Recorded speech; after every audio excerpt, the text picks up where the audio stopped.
The gentle hum of the air conditioning in my office provided a stark counterpoint to the tempest of thoughts swirling within me.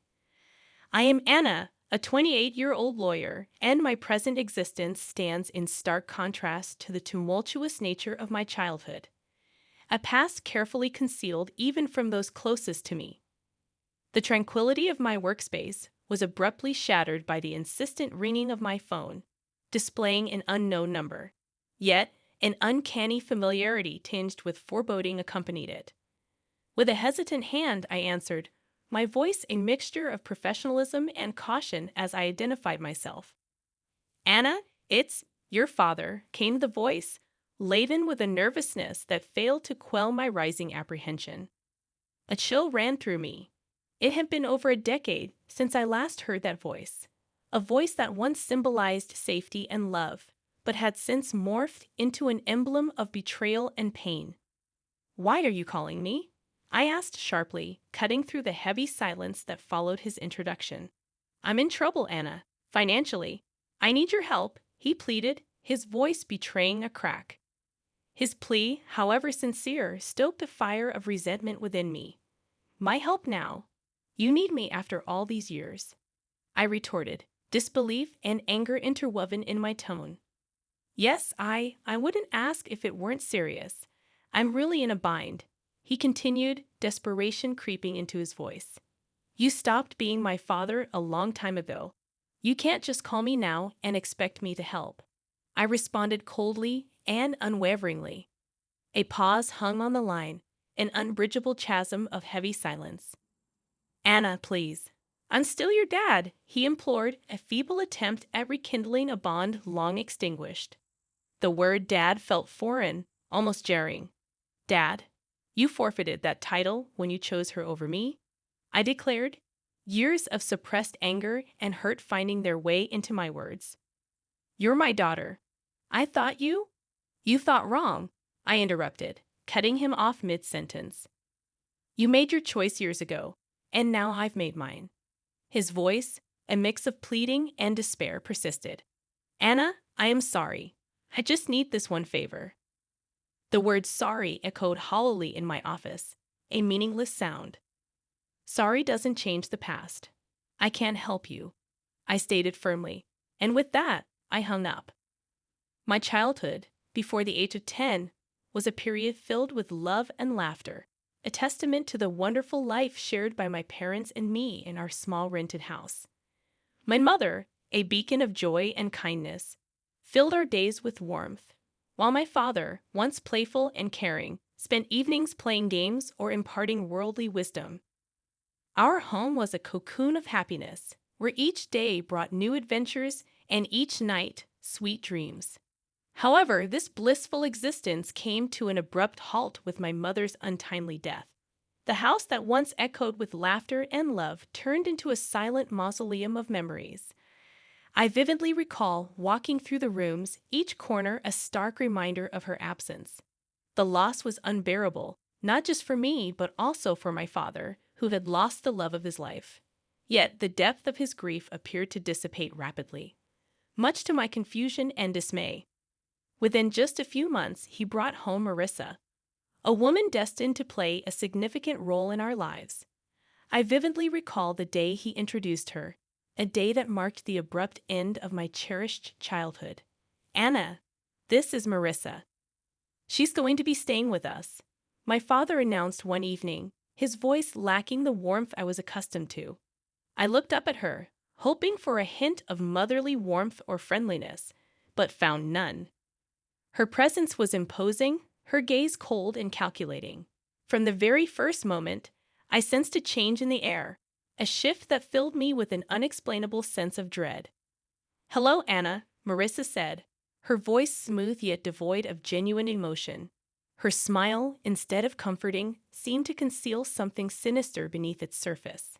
In the days that followed, the house felt different, as if the walls themselves were recoiling from her presence. The cheerful memories of the past faded, replaced by a lingering unease that settled in every corner. I remember scrutinizing Marissa, attempting to find something redeeming or kind about her. Yet every look, Every gesture seemed to be laced with an unspoken animosity. It was evident that she wasn't here to fill the void my mother had left, but to weave a new narrative, one in which I was an unwelcome part. As I watched her move around our home, a place that once felt safe and happy, I couldn't shake the feeling that her arrival signaled the beginning of something ominous. The way she looked at me with eyes that seemed to hide more than they revealed did not bode well for the future. The days following Marissa's arrival resembled walking through a nightmare from which I couldn't awaken. The house, once filled with my mother's laughter and love, now felt cold and unwelcoming. Marissa's presence cast a shadow over everything, turning even the simplest daily routines into a series of struggles. One morning, as I settled down for breakfast, a peculiar taste caught my attention. My food was unusually salty. "Marissa, did you put too much salt in this?" I inquired, my voice hesitant. "Oh, did I? It must have been a mistake. Just eat it, Anna. Don't be so picky," she replied, her tone dismissive, almost mocking. Such incidents became more frequent and malicious. I distinctly recall finding my clothes ruined after laundry. "Marissa, my clothes are all faded. What happened?" I asked, holding up my once favorite dress, now discolored and unwearable. She glanced at it and shrugged nonchalantly. "Maybe the washing machine is acting up, or perhaps it's time you stop wearing such childish clothes." Frustration surged within me, but I knew arguing would only worsen things. Feeling helpless, I turned to my father, hoping he would see through her facade. "Dad, Marissa is ruining my things. She's always mean to me," I said one evening, my voice trembling with a mix of anger and sadness. My father's reaction was far from what I had hoped for. "Anna, you're imagining things. Marissa is doing her best to fit into our family. Stop causing trouble," he sternly replied, his words cutting deep. "But Dad, it's the truth," I protested. But he wouldn't listen. "That's enough, Anna. I don't want to hear any more of your accusations," he replied, his voice rising in anger. Each day became a battle, navigating around Marissa's hostility and my father's indifference. The home that once felt like a sanctuary now resembled a prison. I started spending more time in my room, trying to escape the constant tension that hung in the air. Living in that house of horrors, I felt alone and misunderstood. The safety and happiness that once filled those walls were replaced by fear and anxiety. Every day, I longed for the past, for the times when my mother's smile was enough to light up the entire room, a stark contrast to the darkness that now lingered in every corner. Living with Marissa became a daily ordeal of evasion and endurance, her hostility escalating from verbal jabs to physical abuse. It began subtly, pinches on my arm or twists on my stomach, always in places easily concealed under my clothes. The pain was sharp, a cruel reminder of my helplessness in her presence. I developed strategies to avoid her, constantly alert to her whereabouts in the house. I would take long routes to my room or wait until she was occupied before I moved around. Despite my efforts, there were times when she caught me off guard, and those moments always resulted in some form of pain. One day, while quietly reading in the living room, Marissa walked in and, for no apparent reason, pinched my arm hard, her nails digging into my skin. I winced in pain but bit back any cry of protest. She looked at me with a cold, triumphant smirk before walking away. During one of Grandma's rare visits, she noticed my cautious movements and the way I flinched when Marissa's voice echoed through the house. "Anna, is everything all right at home?" Grandma asked, her voice filled with concern. I looked at her, my heart aching to tell her the truth, but fear and the desire to protect her from worry held me back. "Yes, Grandma, everything's fine. Just a lot of schoolwork," I lied, offering her a forced smile. She seemed unsure but didn't press further. I felt a twinge of guilt for deceiving her, but I couldn't bear the thought of causing her any distress. That evening, as Grandma left, I saw Marissa watching from the window, her expression one of satisfaction. It was as if she relished the fact that she had control over me, that she could hurt me and get away with it. Her triumphant look was a clear message that she was the one in power, and I was just a helpless player in her twisted game. I retreated to my room, feeling trapped in a cycle of abuse and silence. The physical pain from Marissa's pinches and twists was bearable compared to the emotional turmoil I felt. School became my sanctuary, a place where I could briefly escape the misery of my home life. But even there, the shadows of my struggles at home began to seep through. My teacher, Mrs. Thompson, a kind-hearted woman who always encouraged her students, started to notice changes in me.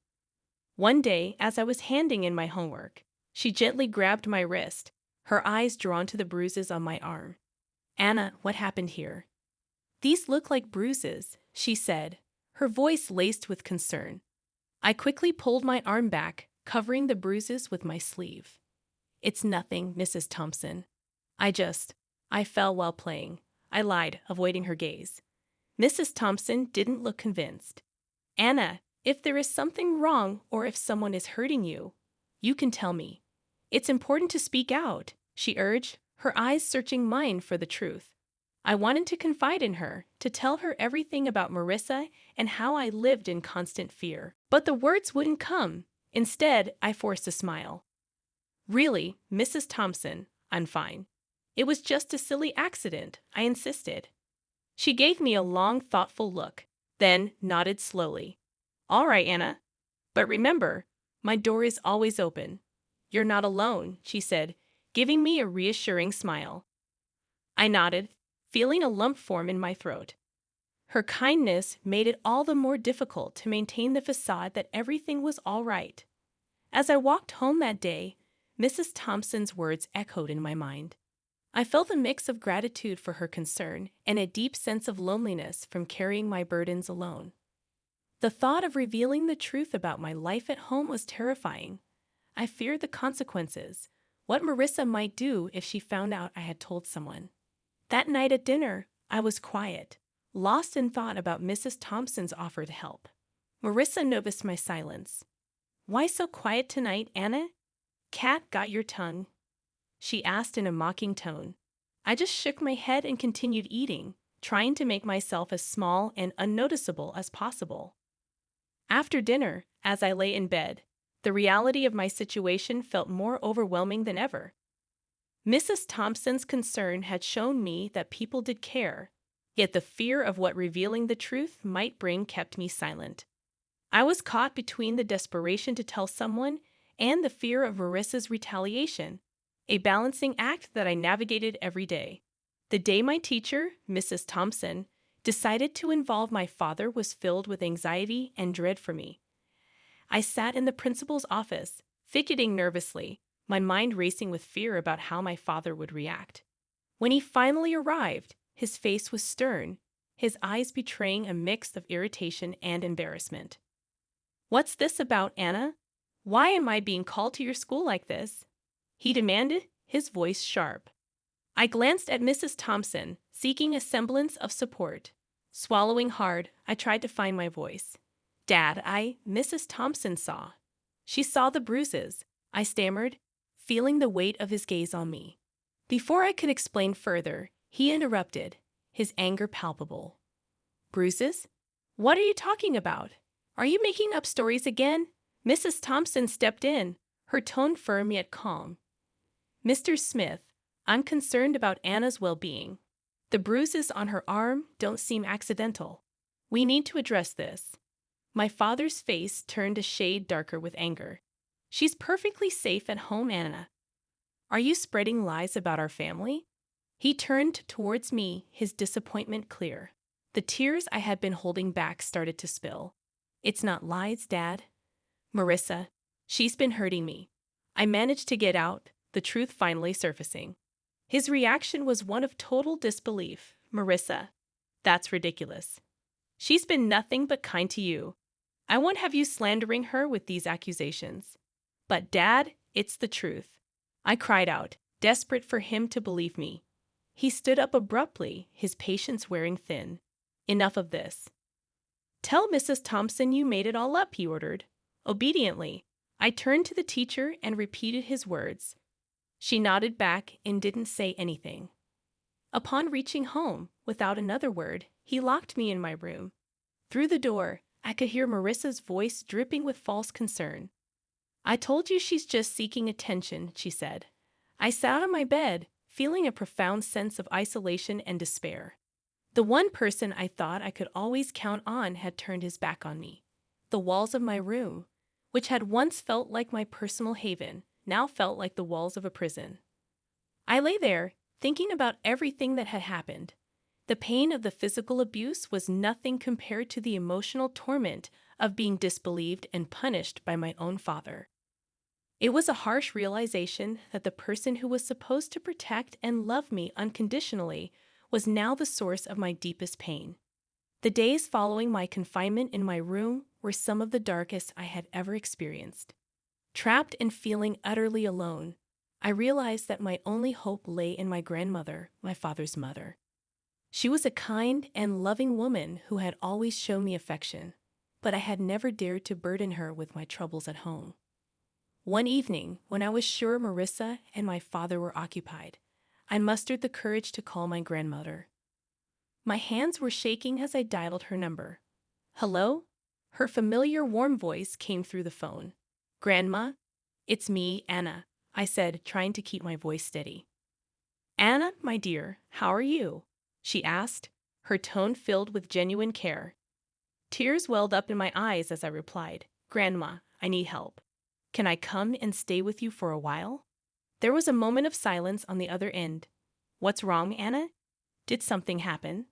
I took a deep breath, the words rushing out. "It's Marissa. She's been hurting me, and Dad won't believe me. I don't know what to do." I could hear the concern in her voice as she quickly responded, "Of course, my dear. You come right over. I'll take care of this." The next day, my grandmother arrived. She was a small woman, but her presence filled the room. She confronted my father with a strength that surprised me. "John, I'm taking Anna with me. She's not safe here," she declared firmly. My father, taken aback, tried to protest. "Mom, you can't just take her. She's my daughter." "Your daughter whom you failed to protect?" she countered sharply.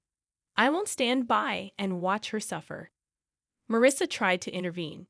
"She's just a child making up stories. You can't believe her over us." Grandma turned to Marissa, her eyes steely. "I know a scared child when I see one. Anna is coming with me, and if you try to stop me, I'll take this matter to the authorities." My father, realizing he was defeated, didn't put up any further resistance.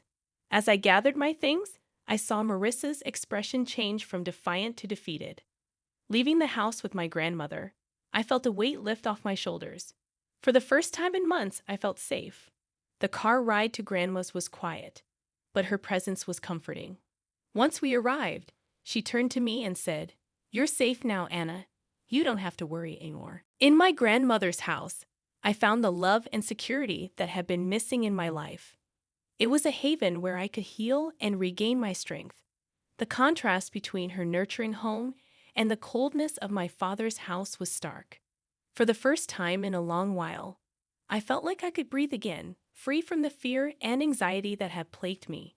Years passed since I left my father's house to live with my grandmother. Her home had been a sanctuary, a place of healing and love. But time, as it does, moved on, bringing another wave of change. My beloved grandmother passed away, leaving a void that seemed impossible to fill. At the funeral, my father and Marissa showed up, their faces a mix of feigned sorrow and poorly disguised eagerness. It was clear they were more interested in what they might gain from her passing than mourning her loss. After the funeral, as we gathered at my grandmother's house, Marissa wasted no time. "Well, Anna, I suppose you'll be finding a new place to live now. This house and everything in it belong to your father now," she said, her voice tinged with barely concealed glee. My father nodded in agreement, already scanning the room, planning what to do with the house. But I couldn't help but smile, a reaction that seemed to confuse them. "Actually, that's where you're wrong," I said, the confidence in my voice taking them by surprise.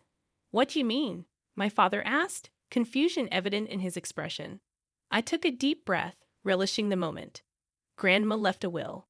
She bequeathed the house and a substantial amount of money to me," I explained, watching as their expressions changed from confusion to shock. But you're just a child. I'm your father. I should be in charge of any inheritance you receive. My father stammered, his sense of entitlement clear. Marissa chimed in, her voice shrill. Yes, until you come of age, your father will manage your property. Good prospects. Their reactions were almost amusing. You don't give a damn about me so much that you didn't even wish me a happy birthday. I turned 18 a month ago. I'm legally an adult now. I make my own decisions, I stated firmly, relishing the look of realization dawning on their faces. My father's expression turned from shock to anger, then to a sort of desperate pleading. Anna, you can't do this. We're your family. I looked at them, memories of my childhood flooding back. You stopped being my family a long time ago, I said, my voice steady. Marissa stepped forward, her tone now begging. At least let us stay in the house. We have nowhere else to go. I shook my head. This is my house now. You'll need to find somewhere else. As they left, the weight of years of pain and neglect seemed to lift off my shoulders. I stood in the house that was now mine, filled with memories of my grandmother's love, and felt a sense of closure. The echoes of the past my father's call stirred remained. I sat there, phone in hand, feeling a tumult of emotions, anger, betrayal, and a sense of injustice. But amid all that, there was also a sense of strength, a reminder of the resilience that had carried me through the darkest of times.